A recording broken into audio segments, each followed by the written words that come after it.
ሰላም ጤና ይስጥልን የተወደዳችሁና የተከበራችሁ የጎ ቴሌቪዥን አድማጭ ተመልካቾቻችን እንደምን ቆያችሁን? የዕለተ ማክሰኞ ሚያዝያ 20 2018 ዓ.ም ሰበር መረጃዎችን ይዘንላችሁ ቀርበናል። መረጃዎቻችን ቶሎ እንደርሷችሁ ዩቲዩብ ቻናላችንን ሰብስክራይብ፣ ላይክ፣ ሼር በማድረግ አብራችሁን ቆዩ።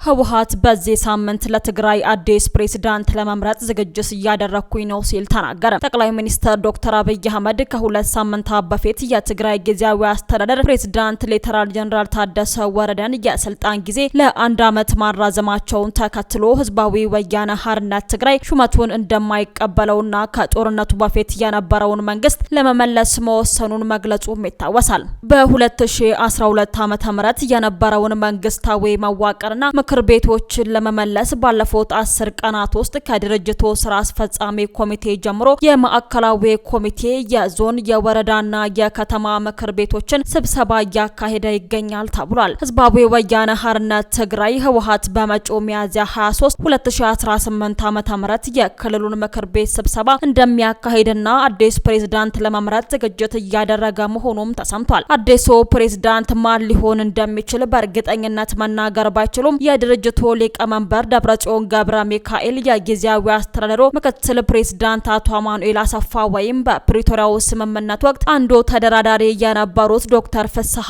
ሀብተጽዮን እንደሚሆኑም ተገምቷል። ከሰኞ ጀምሮ ለመጪው አርብ የምክር ቤት ጉባኤና ለምርጫው የሚያስፈልጉ ዝግጅቶች እየተደረጉ ሲሆን የህወሓትን ድርጅታዊ አቋም በተመለከተ ለበታች መዋቅር በሰፊው ማብራሪያ እየተሰጠ መሆኑም ተረጋግጧል። ጊዜያዊ አስተዳደሩ ሙሉ በሙሉ ፈርሶ በቀድሞ መንግስት ከተተካ በኋላ ክልሉ በጊዜያዊነት በኮማንድ ፖስት እንዲመራ የማድረግ ቅድመ መኖሩም ተሰምቷል። የቀድሞ መንግስት ሙሉ በሙሉ ወደ ስራ እስከሚገባ ድረስ በጊዜያዊ አስተዳደሩ ፕሬዝዳንት በኩል የሚሰጠው መመሪያዎች ተግባራዊ እንዳይሆኑ ቢወሰንም አገልግሎት ሰጪ ተቋማት ግን መደበኛ ስራቸውን እንዲቀጥሉ መመሪያ ማውረዱን የተገለጸ ሲሆን ድርጅቱ ከፌዴራል መንግስት ጋር የገባበትን ውጥረት ተከትሎ ከአንድ ወር በፊት ጀምሮ በሰሜኑ ጦርነት የተሳተፉ እንዲሁም ትጥቅ የፈቱ የቀድሞ ተዋጊዎች ወደ ምደባቸው እንዲመለሱ ጥሪ ማድረጉን የገለጹት ምንጮች በርካቶች ወደ ቀድሞ ምደባቸው መመለሳቸውም ተሰምቷል። መከላከያ ሰራዊት ጥምር ጦሩ በሰሜን ወሎ ዞን ሀብሮ ወረዳ በሰራው ኦፕሬሽን የህወሓት ተላላኪ የምስራቅ አማራ ፋኖ ከፍተኛ አመራር የሆነውንና የቀድሞ የመከላከያ ሰራዊት አባል የነበረው ኮርኔል አለሙ ሞላ የተማረከ ሲሆን በርካታ የቡድኑ አባላት ደግሞ መደምሰሳቸውም ተገልጿል። በአዲስ አበባ መርካቶ አካባቢ ያሉትን ቦታዎች ስያሜ እንቀይራለን ሲሉ ክብርት ከንቲባ ወይዘሮ አዳነች አቤቤ ተናገሩ። የአዲስ አበባ ከተማ አስተዳደር ከንቲባ ወይዘሮ አዳነች አቤቤ በአዲስ አበባ መርካቶ አካባቢ ያለውን የተጎሳቆለ የአኗኗር ስርዓትንና የቦታ ስያሜዎችን እንቀይራለን ሲሉ ተናግረዋል። ከንቲባዋ ይህንን የተናገሩት ባሳለፍነው ቅዳሜ ሚያዝያ 17 2018 ዓ.ም የመኖሪያ ቤቶች ግንባታ ማስጀመሪያ መርሃ ግብር ላይ ነው።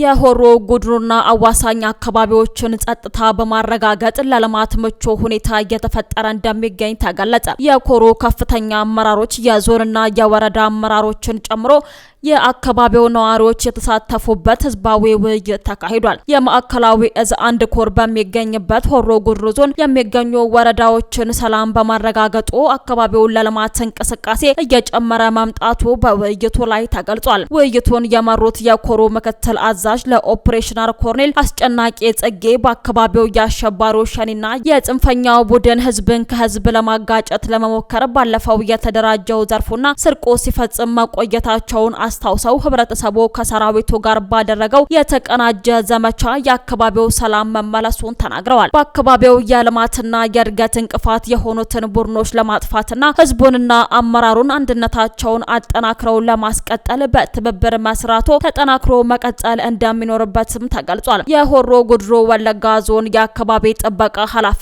አቶ ወርቁ አኩማ በበኩላቸው በህገወጥ መንገድ በዝርፊያ ላይ የተሰማሩ የጥፋት ኃይሎችን እንቅስቃሴ በመክታት የህዝብን ሰላምና ጸጥታ በዘላቂነት ለማስጠበቅ የተለያዩ የጸጥታ አካላትን በማጠናከር እንዲሁም ህዝቡን በማሳተፍ የጸረ ሰላም ኃይሉን ሴራ ለማክሸፍ እየተከናወኑ ያሉ ጥረቶች ተጠናክረው መቀጠል እንደሚኖርባቸው አስገንዝበዋል።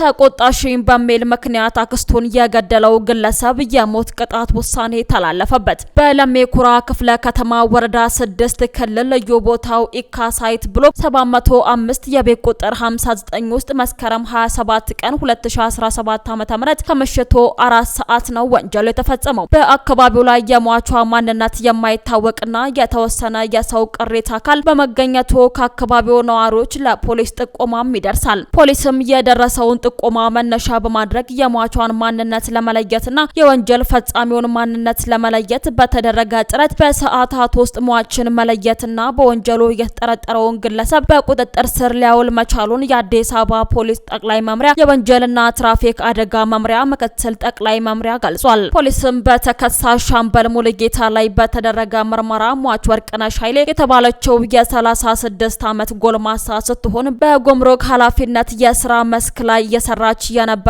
ስትሆን በተገለጸው አካባቢ መኖር ከጀመረች 4 ወራትን አስቆጥራለች። ሐምሌ 20 ቀን 2016 ዓ.ም የወንድሟ ልጅ የሆነውን ተከሳሽ ሻምበል ሙሉጌታ እሷ ጋር ተቀምጦ የቀን ስራ ለመስራት ከክፍለ ሀገር መምጣቱንና አብረው መኖር መጀመራቸውን ከአዲስ አበባ ፖሊስ ጠቅላይ መምሪያ የሰው መግደል ወንጀል ምርመራ መምሪያ ለማወቅ ተችሏል። መስከረም 27 ቀን 2017 ዓ.ም ከምሽቱ 12 ሰዓት አካባቢ ስራ ውላ ወደ ቤቷ ገብታ ከወንድሟ ልጅ ጋር እራት በልተው አመሻሹ ላይ በተፈጠረ አለመግባባት ተቆጣችኝ በሚል ሰበብ አንገቷ በማነቅ መሬት ላይ በመጣል ህይወቷን እንዲያልፍ ካደረገ በኋላ በሽንኩርት መክተፊያ ቢላዋ የተለያዩ የሰውነት ክፍሏን በመቆራረጥና በመለያየት በ3 ፌስታል ነጣጥሎ በማሰር ጨለማን ተገን በማድረግና ማንም እንደማያየው በማረጋገጡ አንዱን ፌስታል መጸዳጃ ቤት ውስጥ ሁለተኛውን ደግሞ ለግንባታ የተቆፈረ ቦታ ላይ በመጣል አፈር በማልበስና ሶስተኛውን ፌስታል ግንብ ስር ሊጥልም ችሏል። ፖሊስ የተለያዩ ማስረጃዎችን በመሰብሰብ ወንጀሉን ፈጽሟል ተብሎ ጠረጠረውን ግለሰብ በመያዝ ቅሪተ አካሎችን የጣለበት ቦታ መርቶ እንዲያሳይም አድርጎታል። የሟችን አስክሬን በመሰብሰብ ለቤተሰብ በመስጠት በተከሳሹ ላይ የምርመራ ስራውን በሰውና በሰነድ ማስረጃ ያጠናቀቀው ፖሊስ የተጠናቀቀውን የምርመራ መዝገብ ለአቃቢ ሕግ በማቅረብና ክስ በማስመስረት የፌዴራል ከፍተኛ ፍርድ ቤት ልደታ ምድብ ሁለተኛ ወንጀል ችሎት ተከሳሽ ሻምበል ሙሉጌታን ጥፋተኛ ሆኖ በማግኘቱ የሞት ፍርድ ውሳኔ ወስኖበታል። በአማራ ክልል ዋግ ኽምራ ብሔረሰብ አስተዳደር ዞን ከእህል ጋር 80 ሰዎችን ደርቦ የጫነ አይሱዙ ተሽከርካሪ በደረሰበት ድንገተኛ አደጋ የ19 ሰዎች ሕይወት ማለፉን የዞኑ ፖሊስ ተናገረ። የጭነት ተሽከርካሪው ከደቡብ ጎንደር ዞን እብናት ከተማ ተነስቶ ወደ ሰቆጣ በመጓዝ ላይ ሳለ ደሃና ወረዳ ነጋሴ በተባለ አካባቢ ላይ መገልበጡን የዋግ ኽምራ ዞን የመንገድ ትራፊክ ዋና ኃላፊ የሆኑት ምክትል ኮማንደር መላኮ አሻግሬ ተናግረዋል። ብሔራዊ ባንክ የንግድ ሂሳብ አከፋፈል መስፈርቶችን ይበልጥ ለማቅለል እየሰራ መሆኑን ገለጸ። በኢትዮጵያ የዲጂታል ክፍያ አገልግሎትን ከሚጠቀሙ ነጋዴዎች መካከል ከ99 በመቶ በላዩ የደንበኞችን ክፍያ የሚቀበሉ በግል ባንኮች ሂሳባቸው እንደሆነ በጥናት መረጋገጡን ተከትሎ የኢትዮጵያ ብሔራዊ ባንክ የንግድ ባንክ አከፋፈል መስፈርቶችን ይበልጥ ለማቅለልና ምቹ አሰራርን ለመዘርጋት እየሰራ እንደሆነም አሳውቋል። በብሔራዊ ባንክ የፋይናንስ አካታችነትንና ልማት ዳይሬክተር አቶ አብርሃም ፈቃዱ እንደተናገሩት ነጋዴዎች ሂሳብ ለመሰብሰብ ከንግድ ባንክ ይልቅ በግል ሂሳባቸው ለመገልገላቸው ዋነኛው ምክንያት የንግድ ሂሳብ ለመክፈል የሚጠይቁ የሰነድ መስፈርቶችን ጥብቅ መሆኑ ሲሆን በምክንያትነትም ተጠቅሷል። አሰራሩ በተለይም በገጠር ለሚገኙ ነጋዴዎች እንቅፋት መሆኑ የተገለጸ ሲሆን በብሔራዊ ባንክ ችግሩን ለመፍታት ነጋዴዎች መሰረታዊ ሰነዶችን ብቻ በማቅረብ በቀላሉ ሂሳብ መክፈል የሚችሉበትን ሚዛናዊ አሰራር ተግባራዊ እንደሚያደርግም ዳይሬክተሩ ገልጸዋል። የንግድ ሂሳብን መጠቀም ነጋዴዎቹ ትክክለኛ ገቢ ወጪና ትርፋቸውን እንዲያውቁ ከመርዳቱም ባለፈ የባንክ ብድር ለማግኘትና በጥናቱ የተለየውን የብድር አቅርቦት ማጣት ክፍተት ለመፍታት እንደሚያስችላቸውም ጠቁመዋል። በደቡብ ሱዳን በደረሰ የአውሮፕላን አደጋ አብራሪውን ጨምሮ 2 ተሳፋሪዎች ሕይወታቸው ማለፉ ተነገረ። የሀገሪቱ የሲቪል አቪዬሽን ባለስልጣን አነስተኛ አውሮፕላን ውስጥ የነበሩ ሁሉም ተሳፋሪዎችና አብራሪው በአደጋው መሞታቸውን አሳውቀዋል። አደጋው ወደ ደረሰበት ስፍራ የምርመራ ቡድን እየተላከ ሲሆን የመጀመሪያ ደረጃ ሪፖርቱ እንደሚያሳየው የአደጋው መንስኤ ከባድ የአየር ሁኔታ በተለይም እይታን የሚከለክል ጭጋግ የተሞላበት ደመና ሊሆን እንደሚችል ተገምቷል። አውሮፕላኑ የተከሰከሰው ከመዲናዋ ጁባ በስተደቡብ ምዕራብ አቅጣጫ 20 ኪሎ ሜትር ርቀት ላይ እንደሆነም ተነግሯል። አውሮፕላኑ የበረራ ግንኙነት የተቋረጠው በረራ በጀመረ በ30ኛው ደቂቃ ላይ መሆኑም ታውቋል። በአውሮፕላኑ ውስጥ አብራሪውን ጨምሮ በድምሩ 15 ሰዎችም ነበሩ። ከነዚህ መካከል የደቡብ ሱዳን ዜጎች 13 ሲሆኑ ቀሪዎቹ 2 ደግሞ ኬንያውያን መሆናቸውም ተሰምቷል። ሁሉም በአደጋው ህይወታቸውንም አጥተዋል። ሴስና 208 ካራቫን የተባለችው ይህች አውሮፕላን የሲትሊንክ አቪዬሽን ንብረት ናት። በደቡብ ሱዳን ደካማ የሚባል የትራንስፖርት ስርዓት ያላት ሲሆን መልካም የሚባል የበረራ ታሪክም ያላት ሀገሪቱ እንደ አውሮፓውያን አቆጣጠር በ2011 ነጻነቷን ካገኘች በኋላ ይህኛው የአውሮፕላን አደጋ ለ55ኛ ጊዜ በደቡብ ሱዳን ምድር የተከሰተ ነው። ውድ አድማጭ ተመልካቾቻችን ለሰዓቱ ያዘጋጀንላችሁ ሰበርና ወቅታዊ መረጃዎቻችን እነዚህን ይመስሉ ነበር። አብራችሁን ስለነበራችሁ ከልብ እናመሰግናለን። በያላችሁበት ሰላም ቆዩን።